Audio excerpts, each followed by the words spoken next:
दोस्तों, इस कहानी को जरा ध्यान से सुनिएगा क्योंकि ये कहानी आपके जिंदगी भर काम आएगी। नमस्कार दोस्तों, बोधि थिंक्स पाय यूट्यूब चैनल में आपका दिल से स्वागत है। बहुत समय पहले की बात है। एक छोटा सा नगर था। उस नगर में एक बहुत ही धनी सेठ रहा करता था। उस धनवान सेठ के पास कहने को सब कुछ था, किसी चीज की कोई कमी नहीं थी।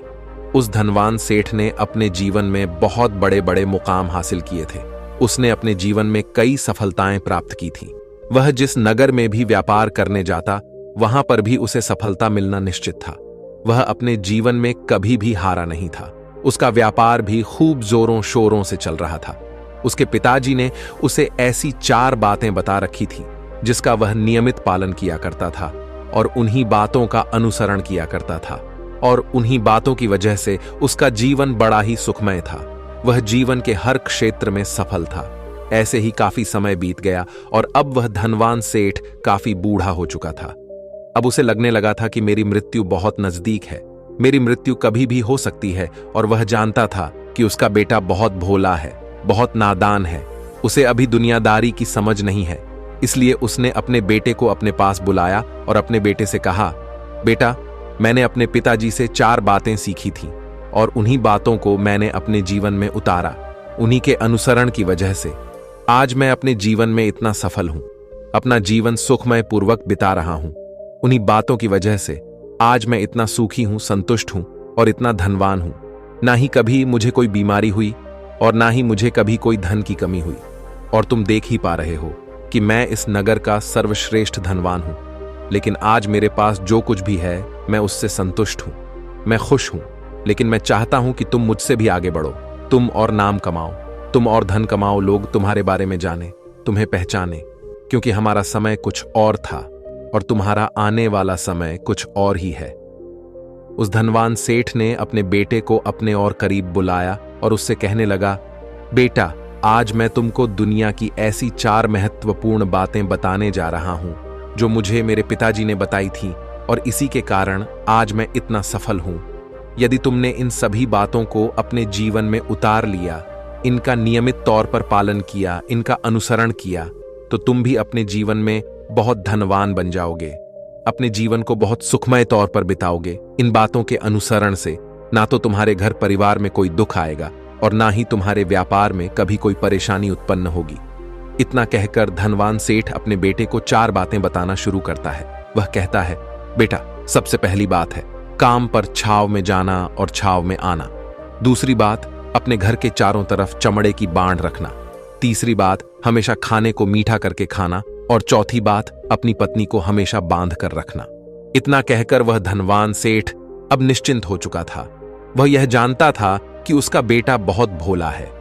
वह अपने पिता की बात अवश्य मानेगा और इन सभी 4 बातों को अपने जीवन में उतारे और इनका अनुसरण भी करेगा। देखते ही देखते कुछ महीने बीत गए और फिर एक दिन धनवान सेठ मृत्यु को प्राप्त हो गया।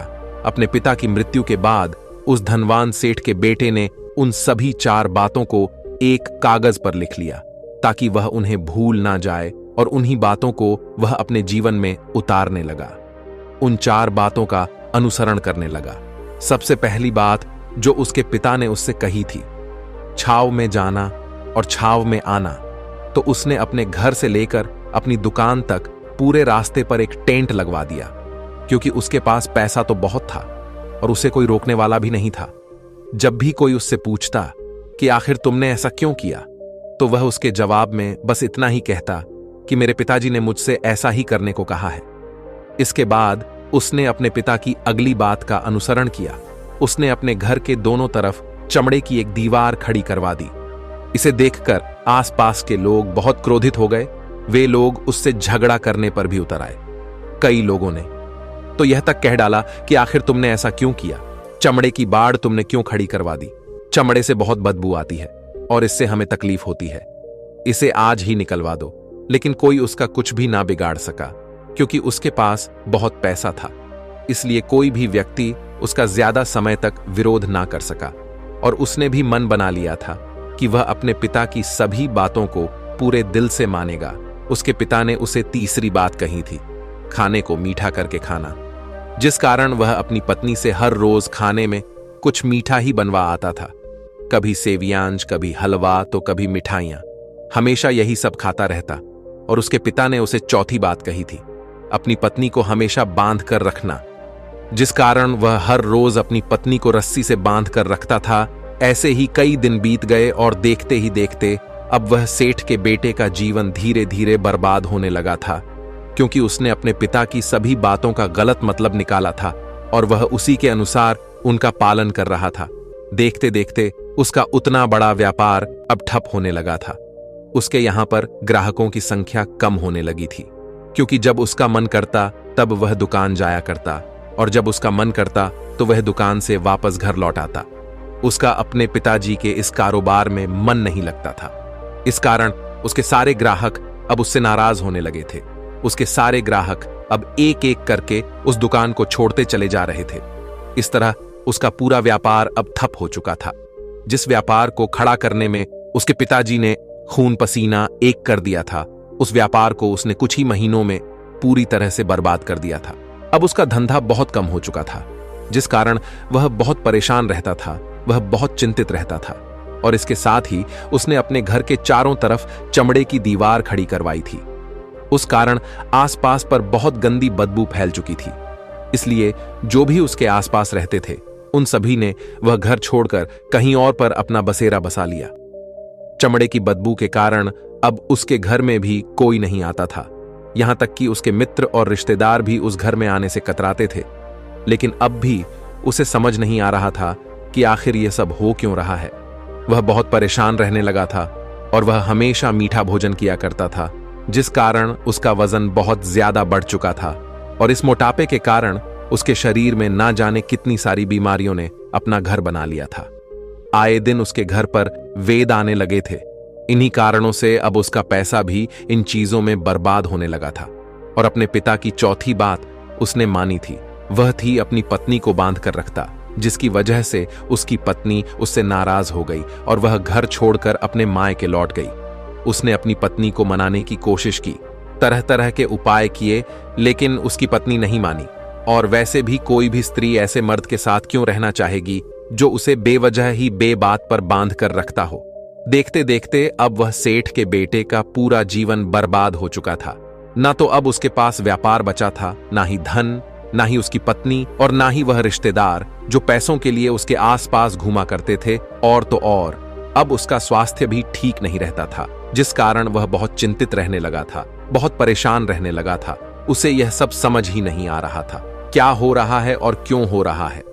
इन सभी बातों को लेकर तो बहुत परेशान रहता और वह मन ही मन अपने पिताजी को कोसा करता और कहता, पिताजी, आपने तो मेरा पूरा जीवन बर्बाद कर दिया।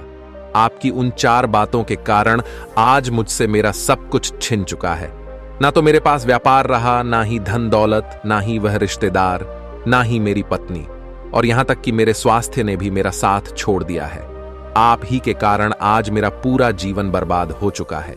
यदि मैंने आपकी वह 4 बातें ना मानी होती, यदि मैंने उन्हें अपने जीवन में ना उतारा होता, तो आज मैं एक सुखमय जीवन जी रहा होता। आपकी इन 4 बातों पर चलकर मुझे क्या मिला?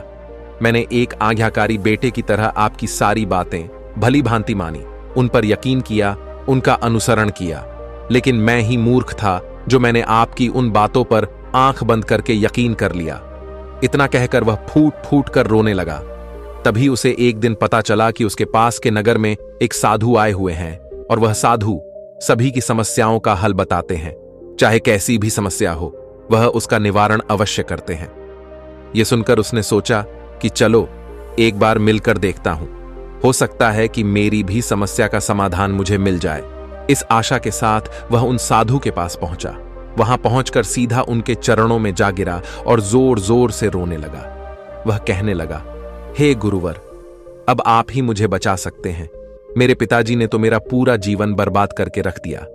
आज मेरी जो भी स्थिति है वह सब मेरे पिताजी के कारण ही है। मेरे पिताजी ने मुझे जैसा कहा मैंने वैसा ही किया। हमेशा एक अच्छे बेटे की तरह उनकी सारी बातें मानी, अपने सारे फर्ज निभाए। और देखिए मेरे पिताजी ने मेरे साथ क्या किया। मरते मरते भी वह मुझे गलत बात सिखा गए और उसका खामियाजा मुझे आज भुगतना पड़ रहा है, क्योंकि मैंने उनकी सभी बातों को अपने जीवन में उतारा, उनका अनुसरण किया। और देखिए आज मेरे साथ क्या हो गया। मेरा तो पूरा जीवन ही बर्बाद हो गया। मैं अब तक यह नहीं समझ पाया कि मेरे पिताजी ने मेरे साथ ऐसा क्यों किया। क्या मैंने उनके साथ कुछ गलत किया था? इतना कहकर वह उन साधु के सामने और भी जोर जोर से रोने लगा। तभी वह साधु महाराज उस सेठ के बेटे से कहते हैं, बेटा चुप हो जाओ, पहले मुझे अपनी सारी बात तो बताओ। आखिर तुम्हारे साथ क्या हुआ है? तुम इस तरह से क्यों रो रहे हो? तुम्हारी इस परेशानी का क्या कारण है? उन साधु के इतना कहने पर उस सेठ के बेटे ने पर्ची उन साधु के हाथ में रख दी जो उसने अपने पिता की मृत्यु के बाद लिख रखी थी, जिसमें उसने अपने पिता की चारों बातें लिखी थीं। उन साधु ने पर्ची ली और उसे पढ़ने लगे, और उन्होंने जैसे ही वह पढ़ा तो वह जोर जोर से हंसने लगे, और वह उस सेठ के बेटे से कहते हैं, तुम कितने बड़े मूर्ख हो। तुम्हारे पिता ने तो तुम्हें दुनिया का सारा ज्ञान दे दिया, लेकिन तुम उसे समझ नहीं पाए, तुम उसका सही तरह से पालन नहीं कर पाए, और कहते हो कि तुम्हारे पिता ने तुम्हें गलत राह दिखाई है, तुमने गलत संदेश दिया है। तुम्हारे पिताजी तो तुम्हारी परीक्षा ले रहे थे कि तुम उनकी बातों को समझ पाते हो या नहीं, तुम उनकी बातों का सही मतलब निकाल पाते हो या नहीं। यदि वह चाहते तो इसका मतलब तुम्हें अच्छी तरह से बता सकते थे, लेकिन वह चाहते थे कि तुम इन बातों का मतलब खुद से जानो, खुद से समझो कि इन बातों का क्या अर्थ है। लेकिन अब तो ऐसा प्रतीत होता है कि मानो तुम्हारी बुद्धि बिल्कुल भ्रष्ट हो चुकी है। तुमसे बड़ा मूर्ख मैंने आज तक नहीं देखा। जिसके पास दुनिया का इतना बड़ा ज्ञान हो, वह भला इतनी बड़ी मूर्खता कैसे कर सकता है? तुम्हारे पास कोई ज्ञान नहीं है, तुमने कोई भी ज्ञान अर्जित ही नहीं किया। अगर तुम इन बातों का सही मतलब समझ चुके होते तो तुम भी अपने जीवन में अपने पिता की तरह ही सफल होते, खुश होते, और तुम्हारा जीवन सुखमय तरह से बीत रहा होता। लेकिन तुम इतने बड़े मूर्ख हो कि तुमने अपने पिता की बातों का गलत मतलब निकाल लिया। उन बातों के मतलब के बारे में तुमने सोचा तक नहीं। उन्होंने जैसा कहा तुमने वैसा करना शुरू कर दिया। यदि तुम्हें उन बातों का अर्थ नहीं पता चल रहा था तो तुम किसी ज्ञानी से मिल सकते थे, तुम उससे उस बात का मतलब निकाल लेते। लेकिन जैसा तुमने अपने पिता की इन बातों को समझा है, इसका मतलब वैसा नहीं है। इस पर वह धनवान सेठ का बेटा कहता है, हे गुरुवर, आप क्या कहना चाहते हैं? क्या मैं अपने पिता की बातों को सही नहीं समझ रहा? और वैसे भी इसमें समझने लायक है क्या? उन्होंने तो सब कुछ साफ साफ ही बताया था और मैंने उन्हें अपने जीवन में उसी तरह से उतार लिया। तो फिर मैंने गलत क्या किया है? इस पर गुरुवर एक बार फिर मुस्कुराने लगे और उस सेठ के बेटे से कहते हैं, बेटा, यह जो बातें लिखी गई हैं, इन बातों के पीछे एक गहरा अर्थ है जिसे तुम समझ नहीं पाए। इसी कारणवश तुमने यह मूर्खता कर दी और इसी कारणवश तुमने अपना पूरा जीवन बर्बाद कर लिया। लेकिन अब भी कुछ नहीं बिगड़ा, अब भी तुम्हारे पास बहुत समय है। यदि तुम चाहो तो अब से मेहनत करके भी तुम अपने जीवन में एक बार फिर से वह खुशहाली, वश, समृद्धि सब कुछ हासिल कर सकते हो। इस पर वह सेठ का बेटा कहता है, ठीक है, कृपया करके मुझे उन चारों बातों का मतलब समझाइए। आखिर उन चार बातों का क्या अर्थ है? इस पर साधु सेठ के बेटे को कहते हैं, तुम्हारे पिताजी ने तुमसे कहा था काम पर छाव में जाना और छाव में आना। इसका मतलब यह है सूर्य निकलने से पहले ही तुम दुकान पर पहुंच जाना और सूर्यास्त होने के बाद ही तुम वापस घर आना, जिससे तुम्हें दुकान पर अधिक से अधिक समय मिल पाएगा। तुम उस काम को अच्छी तरह समझ पाओगे, उस काम को अच्छी तरह से कर पाओगे, उस काम को बढ़ाने में तुम अपना दिमाग लगा पाओगे और तुम अपने काम में तरक्की कर पाओगे। लेकिन तुमने तो इसका गलत ही मतलब निकाल लिया। तुमने तो अपने घर से लेकर दुकान तक एक ऐसा टेंट लगवा दिया जिससे तुम छाव में आ सको और छाव में जा सको। अब तुम ही बताओ, क्या तुमने अपने पिताजी की इन बातों का सही मतलब समझा था? यह सुनकर वह सेठ का बेटा जोर जोर से रोने लगा और कहने लगा, हे गुरुवर, मेरी ही गलती थी। मैंने अपने पिता की इन बातों का गलत मतलब निकाला और इसी कारण वश आज मैं पूरी तरह से बर्बाद हो चुका हूं। मैं ही सबसे बड़ा मूर्ख था। मेरे पिताजी ने तो मुझे इतना महत्वपूर्ण ज्ञान दिया, लेकिन मैं उस हीरे को पत्थर समझ बैठा। आगे वह सेठ का बेटा उन गुरुवर से कहता है कि गुरुवर, दूसरी बात क्या है, उसका अर्थ क्या है? आगे गुरुवर दूसरी बात का अर्थ समझाते हुए कहते हैं, चमड़े की बाड़ करवाना। इसका अर्थ यह है कि तुम अपने घर में कुत्ता या बिल्ली पालना। जब तुम अपने घर में कुत्ता बिल्ली पाल लोगे तो यह तुम्हारे घर की चारों ओर से रक्षा करेगा, जिससे तुम्हारी धन दौलत पूरी तरह से सुरक्षित रहेगी और तुम बेफिक्र होकर दुकान पर मन लगा सकोगे। बेफिक्र होकर दुकान के कामों को समझ सकोगे और तरक्की कर पाओगे।